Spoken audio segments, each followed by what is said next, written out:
Chris Grossmann, welcome to the Human Capital Innovations Podcast. Thank you, John, for having me here. It's a pleasure. Yeah, I am super excited to have this conversation.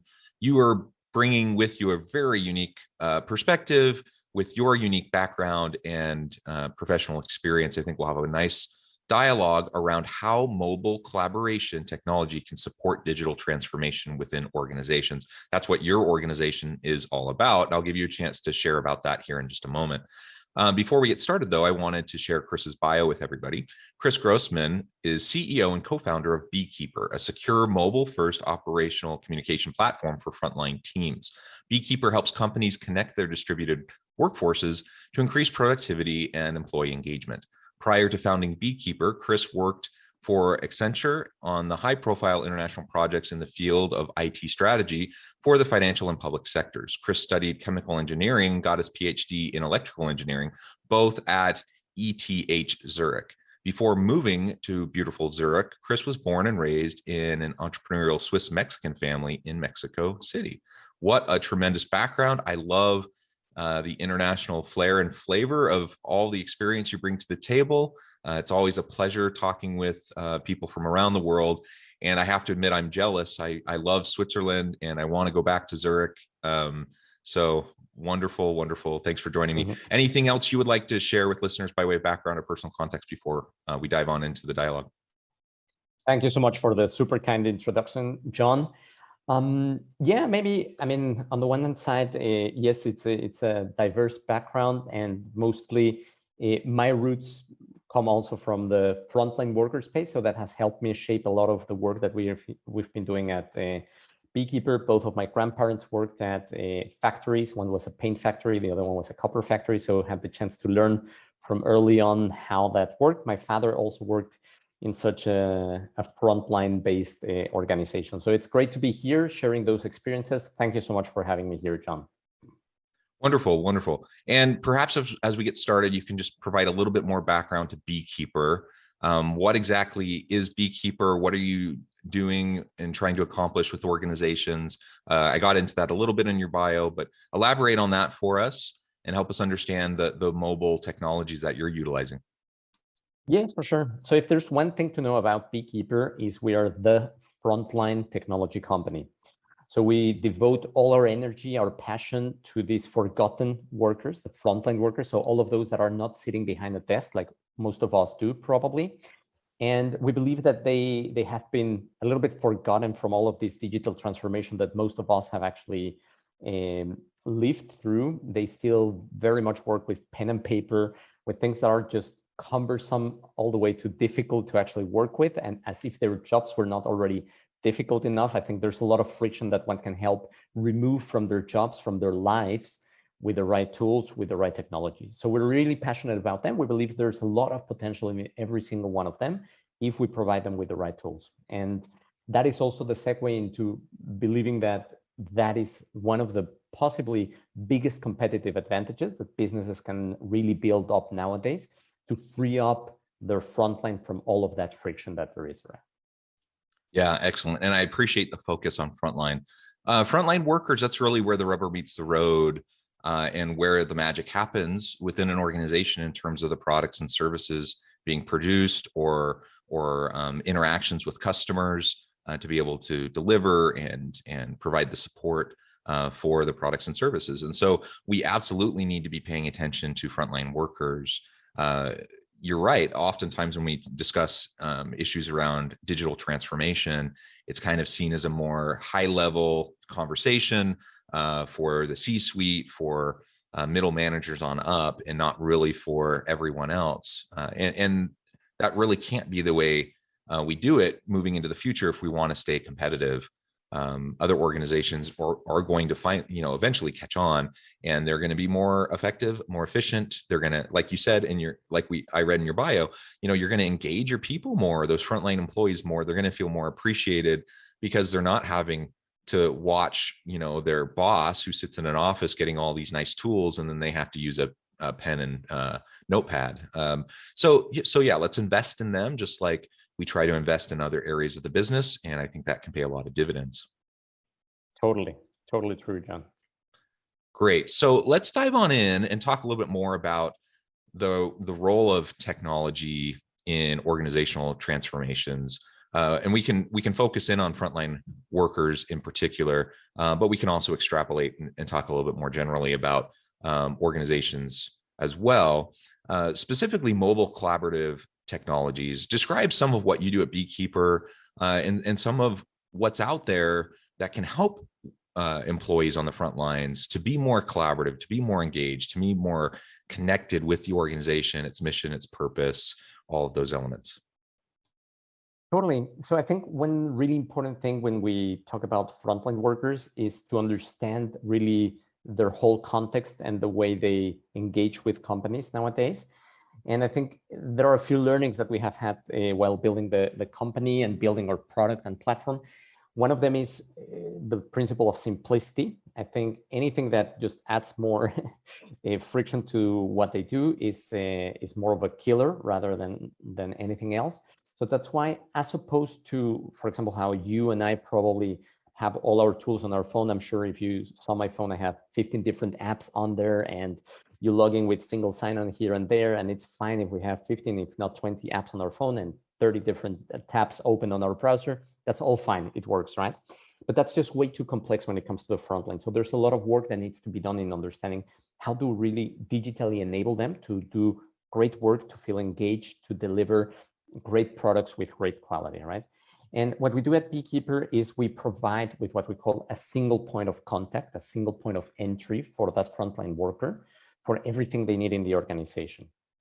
And we try to bundle, simplify, and really put in a very simple manner at their fingertips whatever it is that they need as they need it. It can be from communicating with their immediate teams. It can be about asking changes to their shifts. It can be about checking out their time stamps, their statements, their pay slips. So there's a range of things that they typically have to go and ask somebody to do it for them orally. They have to try to log into somewhere where maybe it's just a kiosk computer where they hardly remember their password and username. And we try to basically put a simple mobile layer on top of all of those things, integrate with them, and just extract whatever information is most useful to that frontline worker in that moment.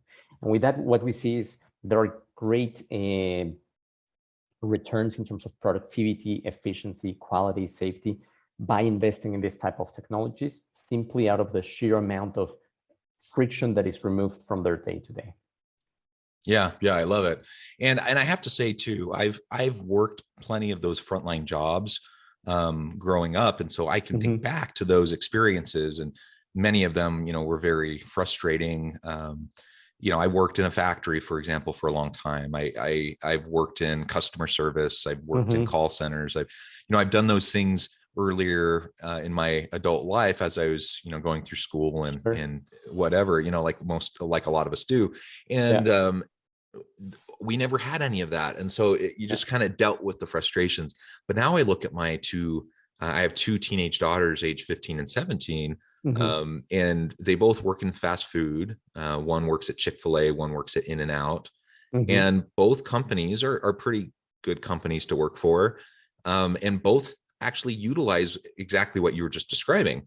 And so I can see my 15-year-old daughter, she needs to get a shift covered.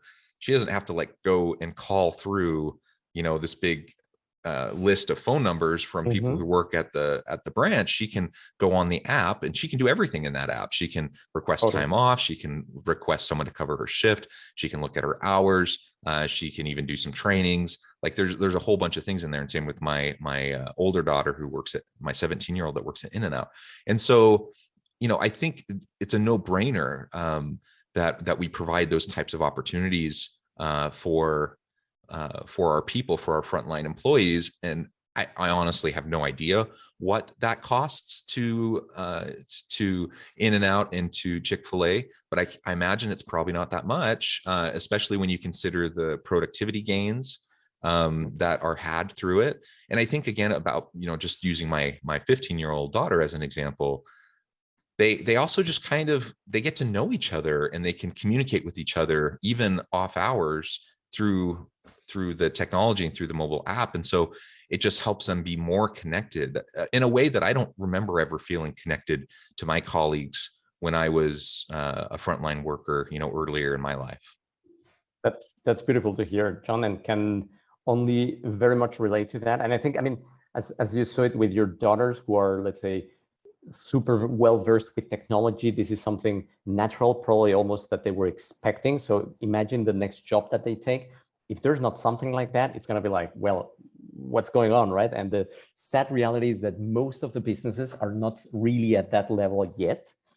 And there's also another perspective, which are not the 15-year-old to 17-year-old frontline workers, but the ones that are maybe 50, 55, 60, right?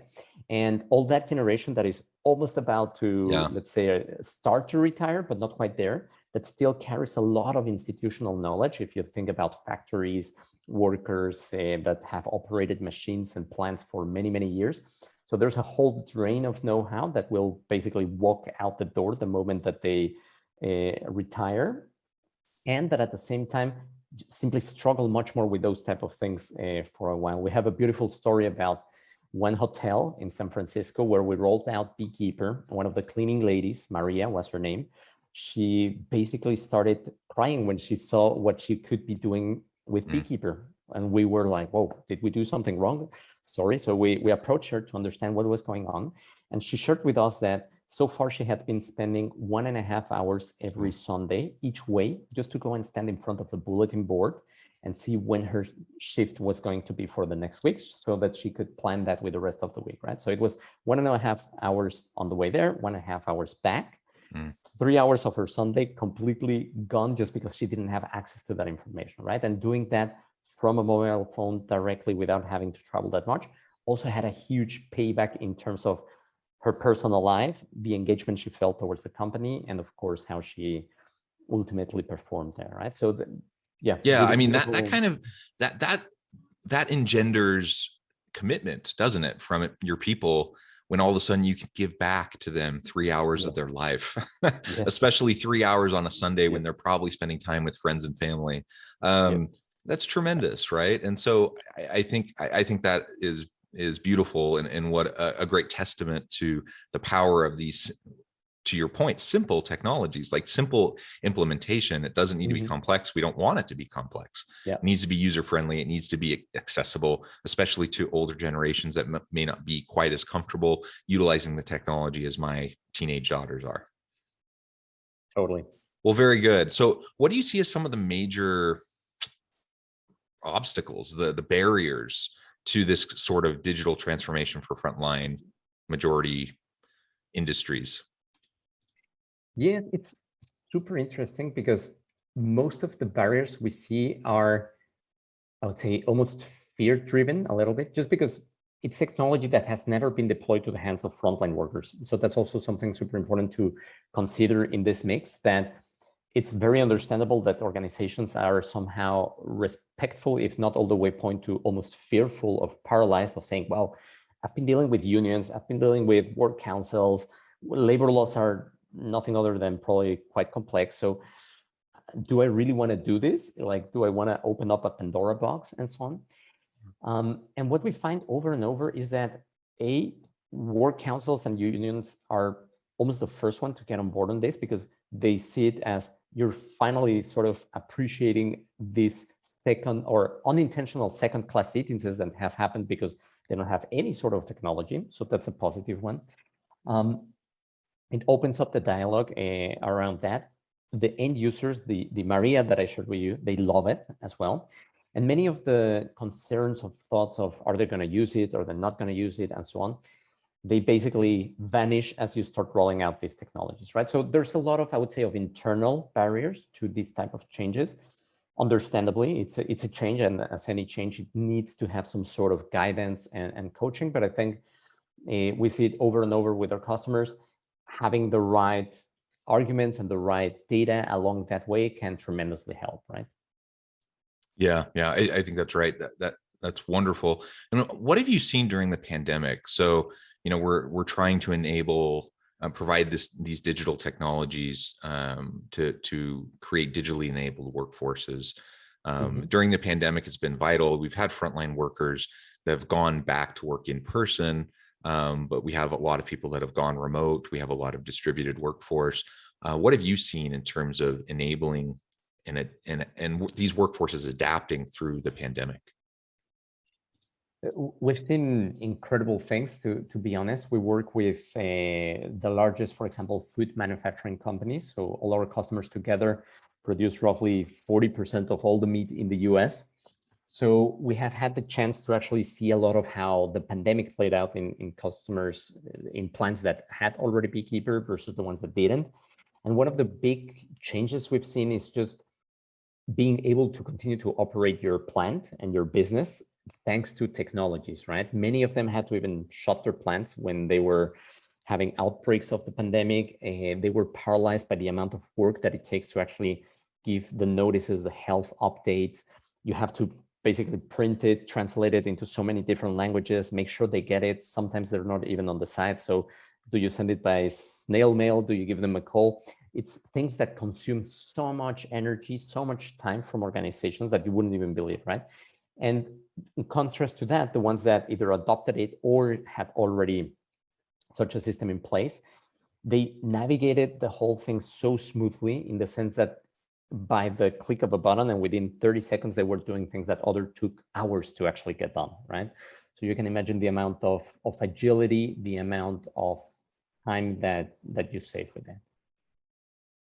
Yeah, excellent. So let's think more about the ROI of all of this. I'm sitting here thinking about it and I think, wow, this seems like a no-brainer. Yet many organizations, as you said, aren't doing this currently. They're not doing this currently. They're not in the mode of trying to accomplish this sort of digital transformation for frontline workers. What do you see as the ROI, and how can those technologies ultimately impact the bottom line? Mm-hmm.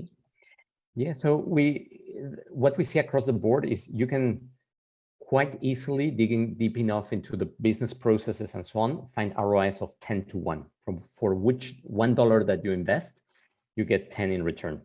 And actually the example of Maria is a very good one, where it's one of the extremes that she was like almost wasting 3 hours every Sunday just to go back and forth. We have found and learned from research that frontline workers on average spend 3 hours every week just looking for information. And that is just looking for information. I don't understand. I need to go and ask. I need to look it up. I need to read a manual, look up the paperwork. And those 3 hours, if you sum it up for a population of 1,000 employees, you're very quickly talking about $8 million every single year that just get wasted because of those small things.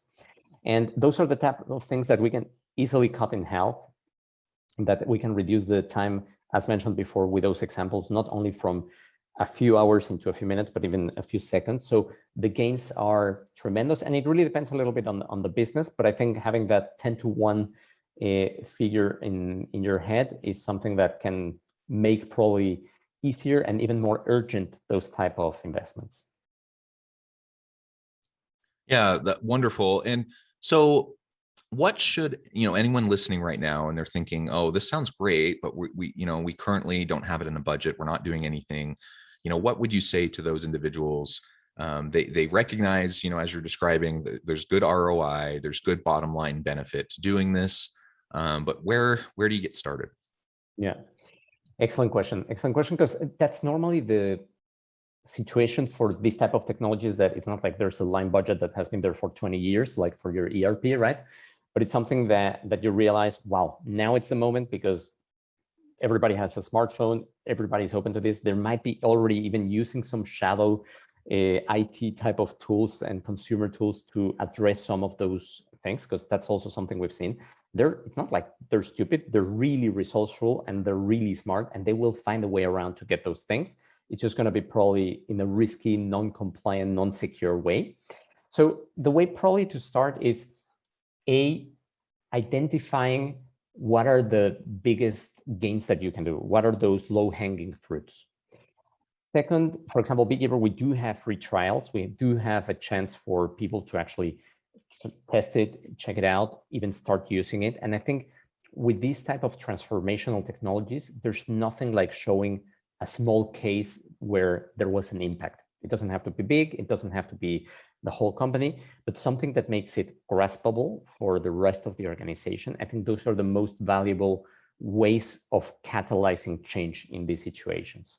So with that, one can raise awareness, one can bring the right people around the table, one can really start thinking about things, but it's sometimes hard to imagine how the world would be if you have never seen it, right? It's probably before we all had mobile phones or before we all had laptops, we never thought we would need something like that.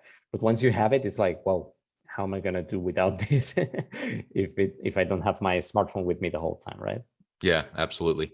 Well, Chris, it has been a real pleasure chatting with you, and I appreciate all the perspective you've provided. It's really important for us to think about digital transformation and HR technologies that can enhance, our workforce and the productivity, the efficiency of our workforce, and help us accomplish more of what we want to do, not just for the C-suite, not just for managers, not just for office workers, but for frontline employees. And that's something that Beekeeper does really well. So thank you for sharing more about that. Before we finish off today, I just wanted to give you a chance to share with listeners how they can get connected with you, find out more about you, your organization, Beekeeper, and then give us a final word on the topic for today. Yes, for sure. Also, thank you very much for the invitation, John. It's been a great conversation. Thanks for the invitation. From our side, I will conclude with two invitations. One of them is, if you want to learn more about the topic of the frontline workers, we have recently released our book. It's called The Rise of the Frontline Worker, where we basically summarize the last 10 years of our work at Beekeeper, really focusing on the frontline, what is needed to get this type of changes going, what are the biggest barriers, how do you navigate them? So it's not a sales book and a pitch about Beekeeper. It's really something that hopefully will add business value to you and to navigating these type of topics. And the second one is, as I mentioned, getting started can be somehow daunting and difficult. We're here to support, and you can check out our website or our free trial at www.beekeeper.io. With that, I also thank you, John, for this, and it was a real pleasure chatting with you today. Thank you, Chris. It has been a pleasure. I encourage listeners to reach out, get connected, find out more about what Chris and his team can do for you. And as always, I hope everyone can stay healthy and safe, that you can find meaning and purpose at work each and every day. And I hope you all have a great week.